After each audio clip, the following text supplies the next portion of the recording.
And don't tell me that Jimmy Kimmel stinks. I agree. Don't tell me that Jimmy Kimmel's ratings are low. I agree. Don't tell me he's losing money for Disney. I don't know that, but that's probably true given the landscape of late night television.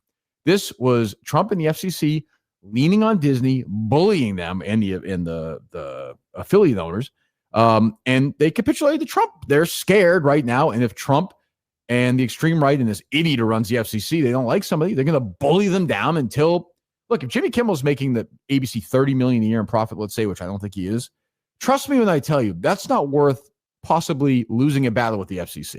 It's worth many, many $billion worth more than that.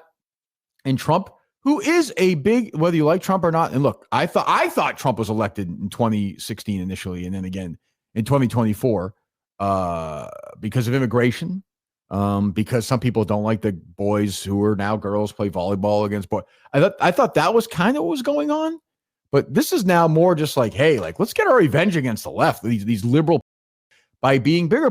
And if they just came out and said that is a revenge guy, is somebody who's petty, I'd say, great. This is Kirk Minihane of Barstool Sports. Listen to what he says next. But they're not doing that. I'm getting the Jerry Callahans and the Matt Walshes of the world and the Mama Kays of the world telling me like, no, what they did was, we're telling is the truth. What they're doing, and it's like, man, look, I like Trump sometimes. I don't like Trump sometimes. This is frightening. And Dave Portnoy, cancel culture Portnoy. You can't tell jokes. You can't tell jokes about Jews. You can't tell jokes about MAGA. You can't tell jokes about not Chris Kirk. That's the golfer. Frankly, care more about him. Charlie Kirk. Like you can't tell jokes at all anymore. I don't know. How many bloggers have to get tweeted at by Rudy Giuliani before you start telling these jokes? How many times? So I don't know. The world is nuts in the right. But how about just saying, now we have the power, and because we didn't like what you were doing, we're not going to do that same thing. I truly cannot believe what I'm saying. I always do the left. No, right now in 2025 at 10:06 on September 18th, the extreme right are the biggest group of that has ever existed in America. A bunch of, because people with green hair at Starbucks, and because once in a while a guy swam against girls, you have broken in half, led by the duo of Donald Trump and consequence culture Portnoy, who is just waving his arms at the right to like him again after the thing last week where he said it was Trump's fault, privately and publicly, that Charlie Kirk died. Now he's like, I got to get them back. Typical, I will say, fits the tribe profile. And let's set the scene, because as you know, this happened. FCC Chairman Brendan Carr spoke to conservative podcaster Benny Johnson about whether broadcast licenses from ABC affiliates should be at stake over the comments. I mean, look, we can do this the easy way or the hard way. These companies can find ways to change conduct, to take action, frankly, on Kimmel, or, there's going to be additional work for the FCC ahead. What followed was pressure from the owners of local affiliates like Nexstar and Sinclair.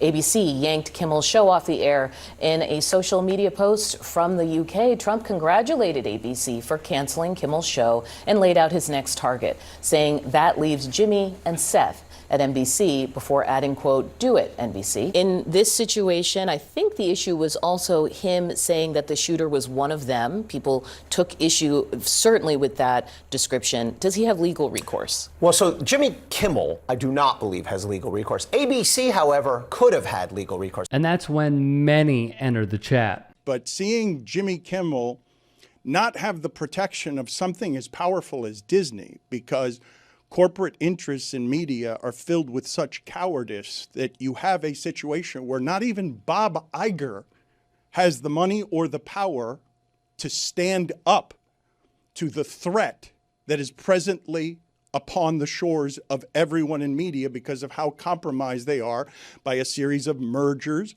and money interests. And to see Bob Iger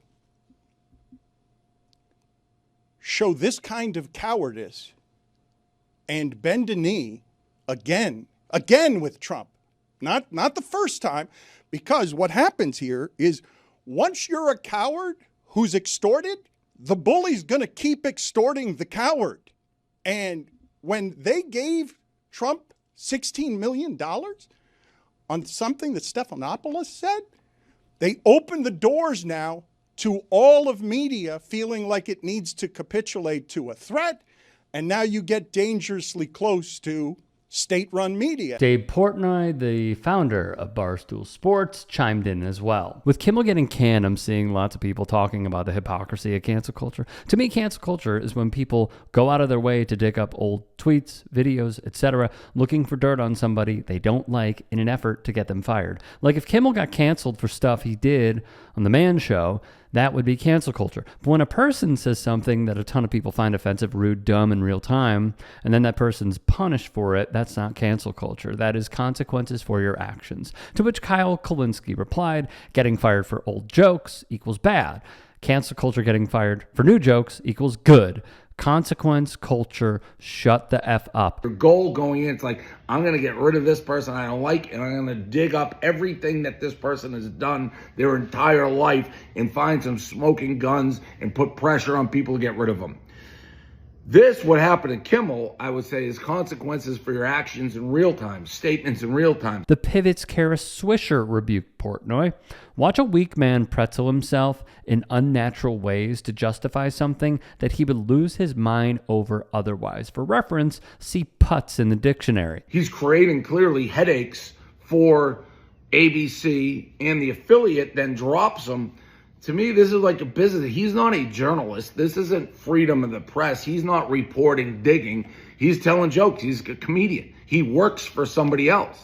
Whenever you work for a company or work for somebody else and you are making statements or doing things that are creating headaches for the people up top, you're forced with a decision. What do? Here they decided the easiest move, ABC, Disney, was to suspend him. Awful Announcing Sean Keeley wrote, it's true that cancel culture has been blamed for instances where old comments or social media posts were used against someone. However, there have been many other instances where that term has been used as a defense as well, some of which were very similar situations to Kimmel's. In that way, the term cancel culture acts similarly to woke, DEI, and political correctness. They are stripped of any initial meaning so that they can be interpreted to mean whatever one wants them to. I think what frustrates me the most is how so many who would speak on this, like a Portnoy, would fail to mention the FCC, Brendan Carr,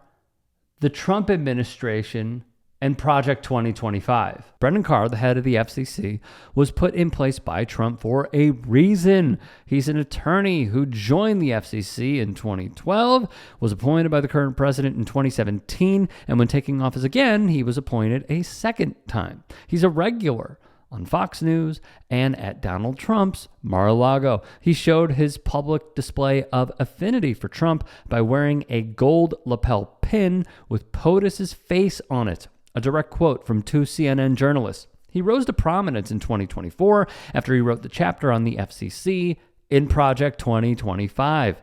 In it, he railed against technology and media companies' censorship of right-wing content and values and promotion of DEI and inclusion programs. He wrote that among the agency's top priorities should be reining in big tech. Carr even wrote, after being appointed, we must dismantle the censorship cartel and restore free speech rights for everyday Americans, via the Times.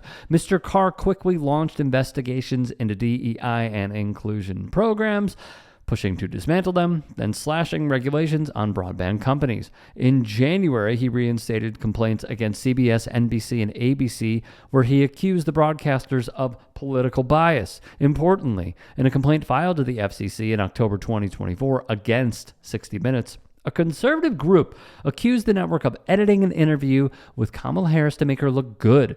Mr. Carr went on to link the CBS complaint to its parent company, Paramount's $8 billion deal to merge with Skydance, which was under review because they needed the FCC's approval. And what do you know?